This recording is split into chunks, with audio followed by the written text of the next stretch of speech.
ভাই ভাই ভাগ্যে যা আছে তাই হয়েছে ভাই, আমাদের কিছু করার নাই ভাই।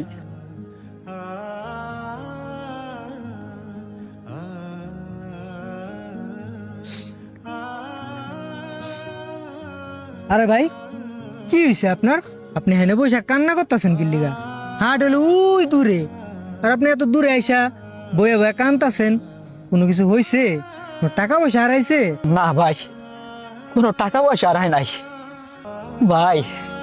অনেক শখ কইরা এই ঢাকার শহরে গরুটা নিয়ে আইছিলাম বেচতের লেগে, কিন্তু ওই গরুটা বিক্রি করার আগেই এই দুনিয়া ছেড়ে চলে গেছে ভাই। আমার মা অনেক শখ করে গরুটা লালন পালন করছিল, গরুটারে বিক্রি কইরা ওই টাকা দিয়া আমার মায়ের অপারেশন করাইতে চাইছিলাম, কিন্তু তার আগেই ওই গরুটারে আল্লাহ তাআলা নিয়ে গেছে ভাই। গরুটা বিক্রি করতে পারলাম না, আমার মায়ের অপারেশনটা আবার করাইতে পারলাম না। এখন যদি আমি খালি হাতে বাড়িতে যাই, আমার মা যদি জিজ্ঞেস করে বাবা গরু বেচা টাকা কই, আমার মায়ের আমি কি জবাব দিব ভাই? আমার মায়ের তো আমি কইতে পারবো না যে আমাকে গরুটা এই দুনিয়ার মায়া ছেড়ে চলে গেছে ভাই।